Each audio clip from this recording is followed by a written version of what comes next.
Hello everyone and welcome to another game from the event that finished yesterday, the Oslo Esports Cup. It's a wonderful game between Erik Hansen and Jan-Krzysztof Duda, and it is the final round. Now everyone thought that the event would be a race between Magnus and Pragnananda. Then when it turned out that that will not be the case, Liam Le was the one that was supposed to win the tournament, and then in the end the tournament was won by none other than Jan-Krzysztof Duda.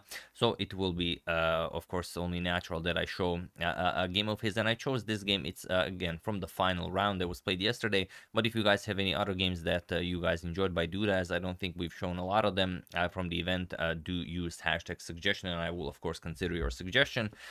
So it's a great game. Duda goes for the Berlin defense, which is well, not all that exciting, but when I show it on this channel, it usually is exciting, which means something cool happened, and this is one such occasion. So let's see what happened. Erik has the white pieces, and he opens with e4. We have e5, knight to f3, knight to c6, and bishop to b5. Erik goes for the Ruy Lopez defense, and we have knight to f6, the Berlin defense of the Ruy Lopez, d3, and now bishop to c5. We have c3, and now usually you just castle here, and there are of course many games in the database here, but Duda goes for the somewhat rare d5. Now especially in these open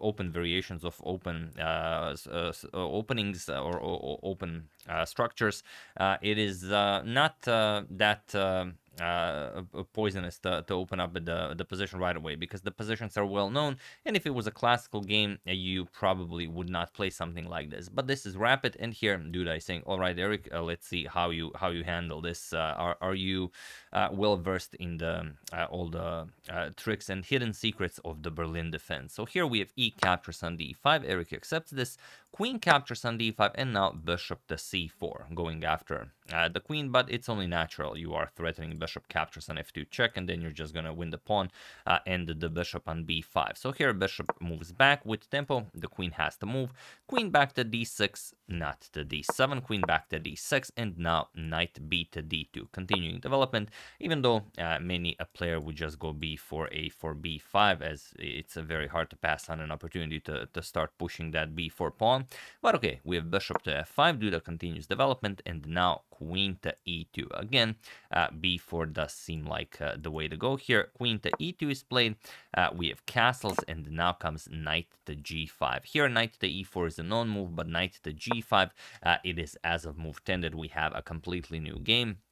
And Duda needs to make a move. So, of course, Erik wants even more control over the e4 square. He's going to put a knight there, put pressure on the queen, on the bishop, on everything, and he's going to try and take advantage of this. Duda still has the bishop pair, and it can be very dangerous. So here we have queen to d7. So when the queen and bishop, the queen and bishop will not be attacked. We have knight d to e4 now, attacking the bishop, and the bishop back all the way to e7. We have knight to g3 now, challenging the light square bishop as well, and bishop to g6. And here Erik starts pushing with h4. So he decides to keep the king in the center for the moment, and if he can get h5 in, that's going to be very good for him. But Duda says, my bishop is already attacking the d3 square, or rather the d3 pawn. The queen is helping out, so let's play rook a to d8, bring a rook into the game and prevent this. Well, if you push the pawn, I'm just going to capture on d3. So we have knight 5 back to e4. Now the bishop can no longer capture on d3, and here knight to a5. Duda goes after the bishop here, and now what do you play? Well, probably best is to just capture on f6 and push the pawn to h5, but it's still well, your position is worse, and now you just have to accept this and you know, face the reality. But that's easier said than done in chess. For example, bishop captures h5, and now we give up the d3 pawn. Everything gets traded off. Captures, captures, captures, and captures. Now you can play king e2 or something. Yeah, you're down a pawn, but you are maybe still playing the game. However, here bishop to b3 was played, and now Duda's position is well, completely winning, but you have to realize one very specific fact, or even just truth about the position, in order to figure out what this idea is. So feel free to pause the video and try to spot this idea while I give you a couple of seconds.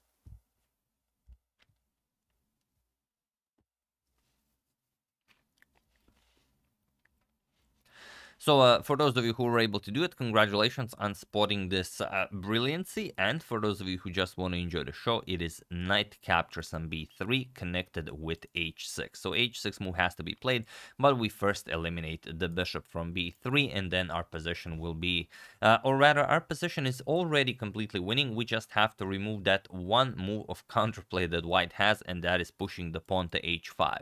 And just to give you an example, if knight captures on b3, and congratulations to everyone who figured this out, you could also play h6 right away. Knight captures on b3 is more precise, followed by a6. Now the thing is, after a captures on b3, if you capture on d3, and that's kind of the thing that we are threatening, the problem is queen captures, rook captures, and now there's knight captures on f6, bishop captures, and h5 traps the bishop, because now the bishop is locked in by our own rook, and well, that's just sad. We're gonna have to give up a rook for a knight here just to stay in the game, but white will be better after that. So here Duda played h6, and now there is not all that much that you can play. For example, if you go for rook captures on a7, which seems like a great idea, the knight to d5 maneuver is so deadly that white will not be able to do anything about it. The knight is coming to f4, then you're going to push f5, and these knights are just terribly placed. For example, if castles, we're going to play f5, and now after the knight moves, knight f4, it's, I mean, a disgusting position to play with white. Also, the h4 pawn can always be captured, so it's just outright bad. So instead, after this h6 move, we have h5 first, challenging the bishop to h7, and now Eric goes for rook captures on a7, but it still doesn't help. Duda goes for knight to d5, like in the position that we've shown. Rook captures on b7, he grabs another pawn, and now knight to f4, attacking the white queen and the g2 pawn. And if you play something like queen to f1 to keep an eye on the pawn, we can just play knight captures on d3 with check, and of course white's position completely falls apart.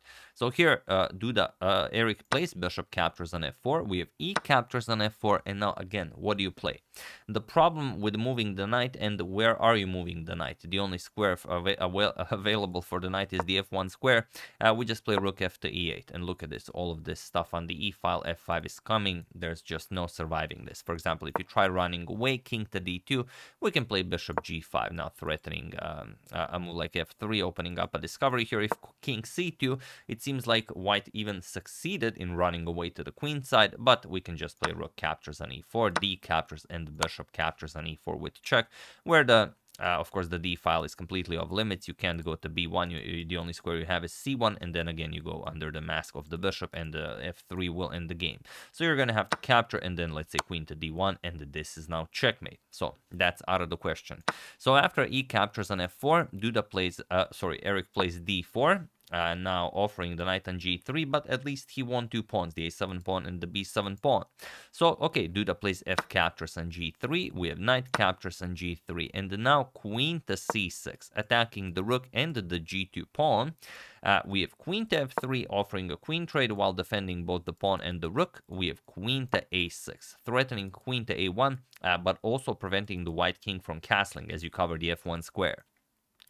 So rook captures on c7, Eric grabs another pawn, and now bishop to d6. There's just no good way to play this with white anymore. We have rook to c4, and now comes queen to a1 with check. Queen to d1, we have to block this, or of course you don't have to block this. You could also play something like king to d2, but then of course the b2 pawn is lost, and then everything just completely deteriorates.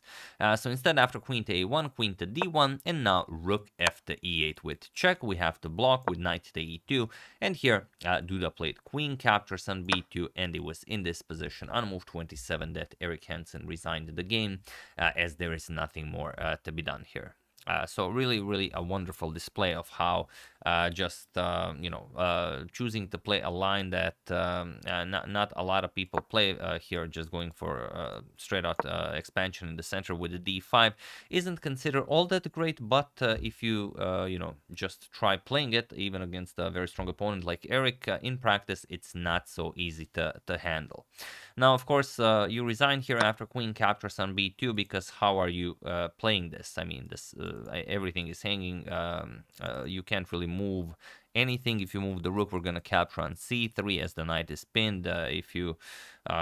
it's hard to even imagine a move with white. Let's say you try something like castles. Of course, you just lose the knight here. So the king and queen are stuck here guarding the knight on e2. If you try something like rook h3, maybe with the idea of covering up with rook to e3, it's still very, very insufficient. For example, rook captures on e2, queen captures, and then now queen to c1 check, forcing the queen back to d1. After queen d1, just rook e8 check. And now finally, after rook to e3, which was the original idea behind the rook maneuver, we're gonna capture, and after pawn captures, queen captures on e3, and now whatever you play, you're getting checkmated. Queen e2, just bishop to g3 check. The bishop pair is fully, absolutely fully operational here. King f1, queen to c1 check, and that's it. Queen to e1, queen captures on e1 will be checkmate. So of course Eric saw this, and after queen captures on b2, he resigned the game, and a very nice victory for Jan-Krzysztof Duda, who in his match against Eric won 2 games, and the one ended in a draw. So it was a very, very clean match. And just in case I'm wrong, I'm going to check this. Sometimes I deceive you, but that's not on purpose. Yeah, 2 of the games were won by Duda, and the one ended in a draw, and that's it. The 4th game was not wasn't even played.